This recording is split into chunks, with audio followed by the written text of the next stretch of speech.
Hola amigos de CityTV.com, nos encontramos en nuestro estudio con Pachi Lascós, exalcalde de Vitoria-Gasteiz y portavoz municipal del PSOE. Muy buenos días, Pachi. Hola, buenos días. ¿Qué tal nos encontramos? Bueno, si no fuese por el tiempo se podría decir hasta casi bien, ¿no? aunque es verdad que si miramos precisamente al otro lado de esta ventana, seguramente nos encontraríamos con muchas personas que no dirían que están bien, Lo típico, por razones ¿no? obvias. Vitoria, 2 estaciones. 2 estaciones, sí, la de Renfe, como se suele decir, y el invierno, ¿verdad? Digamos, una cosa muy popular de nuestra ciudad. Eso es. Pues si te parece, Pachi, vamos a comenzar con la entrevista que muy amablemente nos has concedido, nos has brindado la oportunidad de tenerte en nuestro estudio. Vamos con el tema de la ordenanza municipal para las bicicletas. Entra en vigor la nueva ordenanza de circulación para los ciclistas de nuestra ciudad, donde se prohíbe la circulación de bicicletas por los espacios peatonales del centro y entra con horarios. ¿Cómo ven ustedes esta ordenanza? Bueno, en primer lugar, el proceso de la ordenanza se inició y terminó bien. Es decir, se hizo un gran proceso de consenso entre los grupos municipales, también de diálogo con las asociaciones y colectivos implicadas en las políticas de movilidad de la ciudad. Los colectivos que participaron en ese proceso de diálogo y de consenso con la propia ordenanza no están de acuerdo con el decreto que ha firmado el señor Javier Maroto. Y por lo tanto tenemos que decir que miramos esto con preocupación. ¿Cuál es la alternativa? La fórmula es muy sencilla.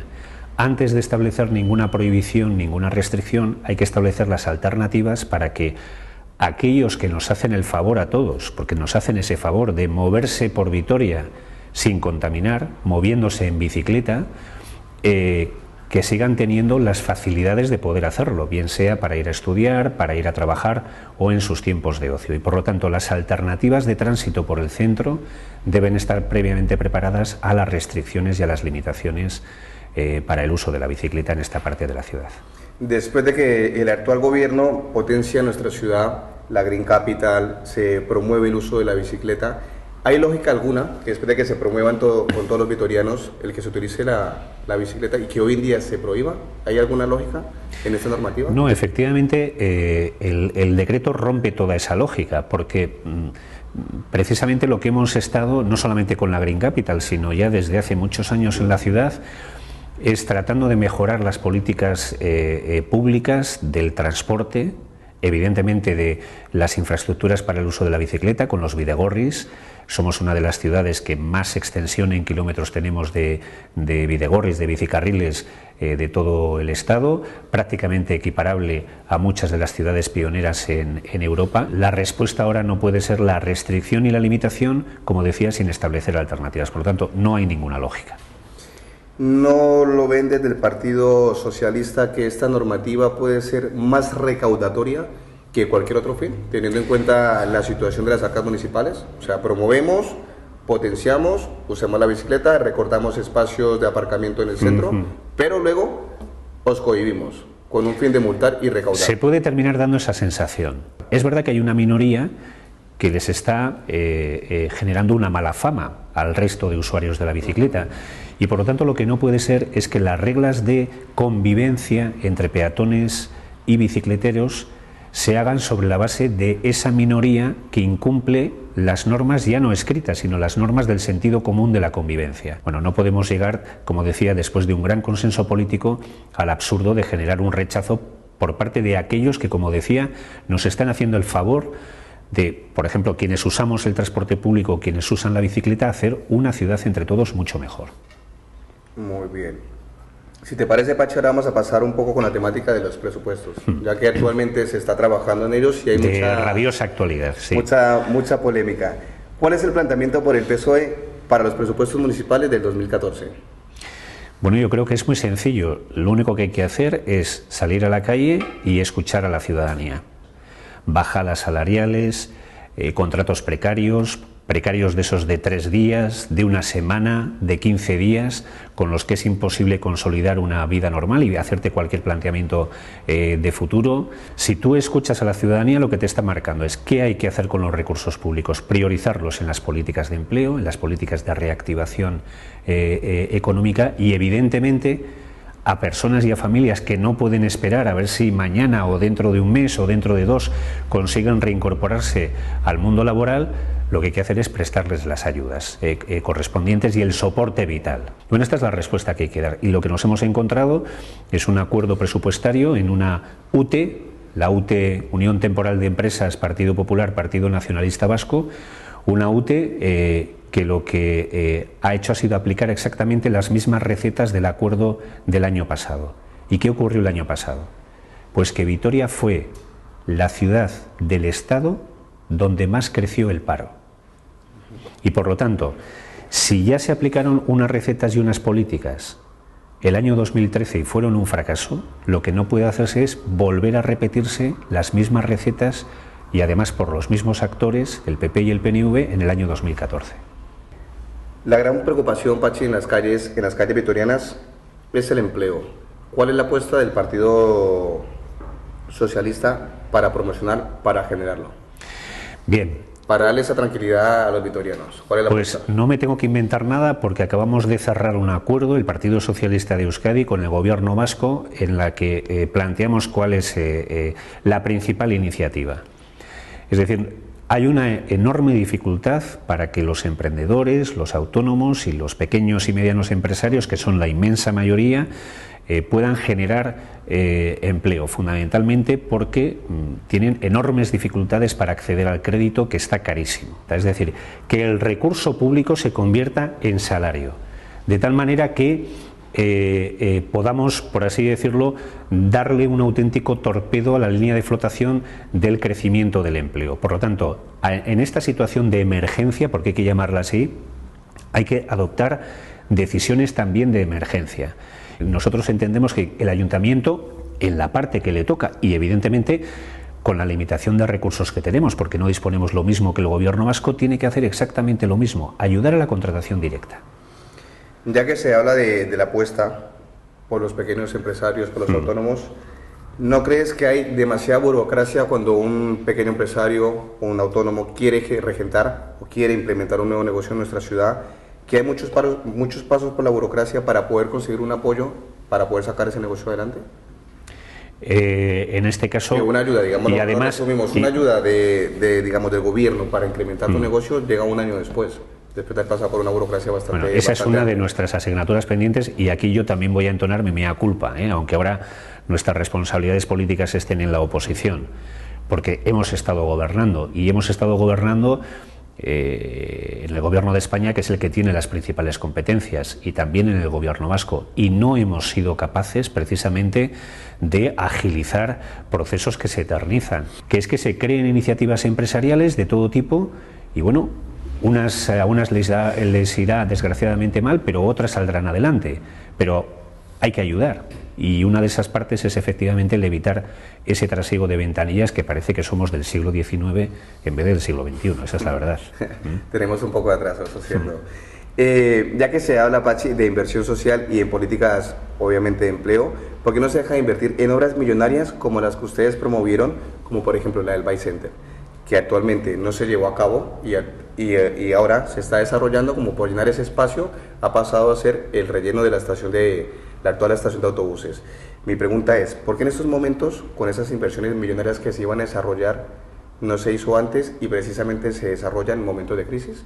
O como por ejemplo ahora mismo la inversión millonaria que se está llevando también a cabo en la avenida Gasteiz, en la Reforma.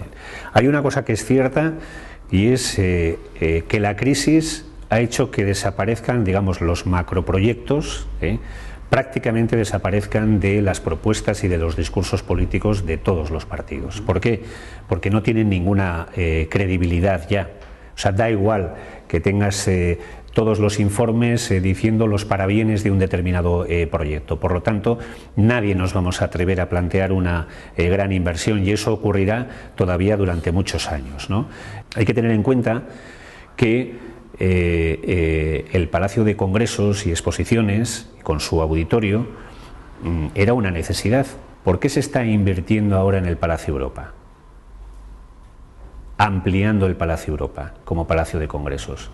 Porque el Palacio Europa no servía. Yo espero que esa obra se haga bien, pero me parece que es muy difícil que una infraestructura que ya tenía 25 años tuneándola, pueda servirnos para 40 o 50 años. El mensaje del Partido Popular es: no podemos afrontar grandes obras porque estos son caprichos, etcétera. Oiga, en esta situación de crisis, reformar un trozo de una calle y ponerle un río artificial, ¿eso es una necesidad? Yo no he visto ninguna manifestación, ni de los vecinos de la avenida Gasteiz, ni de ningún barrio de Vitoria, diciendo que necesitan, para salir de la crisis, un río artificial. Por eso quiero dejarlo claro, aunque a veces haya cosas que parecen más pequeñas, en este caso estamos hablando de 10 millones de euros, no es razonable que una parte importante de esos 10 millones de euros de la reforma de la avenida sea para hacer un río artificial, que desde luego no sirve ni para hacer congresos, ni para hacer conciertos, ni grandes exposiciones, ni nada que se le pueda parecer. Ni tampoco están ayudando a la ciudadanía. Igual nada. Que podría ir parte de ese presupuesto, por ejemplo, como en mantener las becas estudiantiles. Ya que se habla de inversión social, del apoyo a la ciudadanía. Hoy en día hay muchos padres, muchas madres que están en situación precaria y que desde el gobierno vasco y las diferentes instituciones se está negando la beca estudiantil. Vamos a ver, yo creo que esto forma parte de digamos, de un proyecto ideológico muy claro, que es el que representa sobre todo el Partido Popular, ¿no?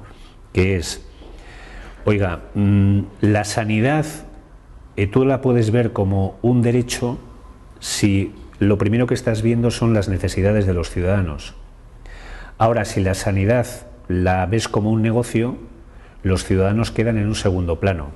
Y efectivamente, en la sanidad pública, si se pasa a la sanidad privada, hay un negocio espectacular. Lo mismo con la educación. En la educación se juegan miles de millones de euros en el ámbito del negocio de la educación privada.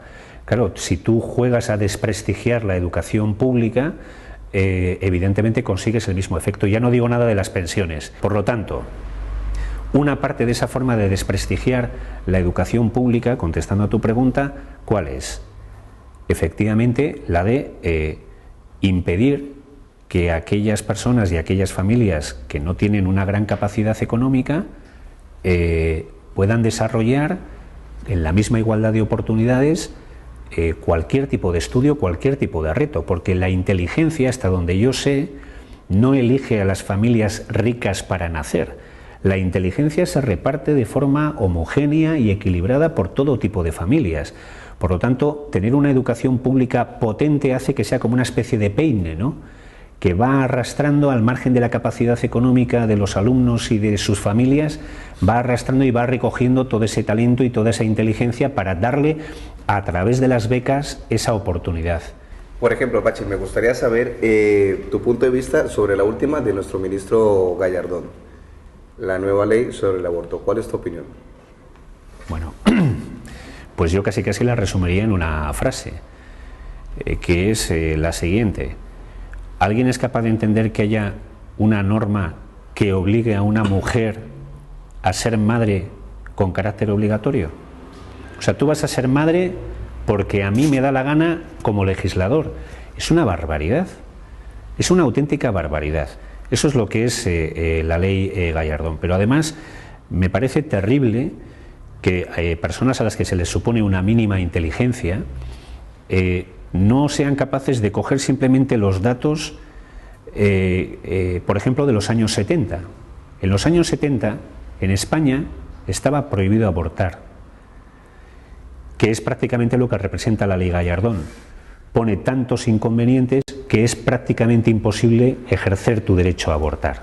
Gallardón no es el presidente del gobierno, no es el único ministro. Esto es del Partido Popular. Y por lo tanto, aunque le hayan puesto el nombre de la ley Gallardón, Gallardón no tiene mayoría absoluta él solo. Es todo el Partido Popular para intentar aprobar esa ley, que vamos a intentar conseguir que no se haga, claro. Ok, perfecto. Vamos con el tema de la corrupción, Pachi. Una de las preocupaciones de los vitorianos y en general, tal como vienen anunciando las encuestas como las del CIS, es la imagen de la corrupción política. ¿Crees tú que en Álava está libre de corrupción? Pues me gustaría poder decir que sí, que estamos libres de corrupción, pero no. Yo no podría poner la mano en el fuego por todo el mundo que trabaja en el ámbito de la representación pública o los que han trabajado anteriormente, ¿no? Tenemos que ser mucho más contundentes a la hora de zurrar, extirpar y sacar fuera del sistema a los corruptos. Pues muy bueno, muy bien, Pachi, pues esto ha sido todo contigo en la entrevista. Te agradezco por el tiempo que me has brindado. Un placer. Y obviamente de estar aquí. Y pues aquí tenemos las cámaras, por si quieres dirigirte a los vitorianos y decirles algo a ellos. Ahí lo tienes. No, pues yo en todo caso solamente un mensaje, que nos hagáis un seguimiento, un control, que nos riñéis por la calle si hace falta, para que hagamos lo que tenemos que hacer como representantes públicos, que es, en este caso, defender vuestros derechos y en este caso seguramente la aspiración de superar cuanto antes esta grave crisis que tenemos y sobre todo luchar de una forma mucho más eficiente contra el paro.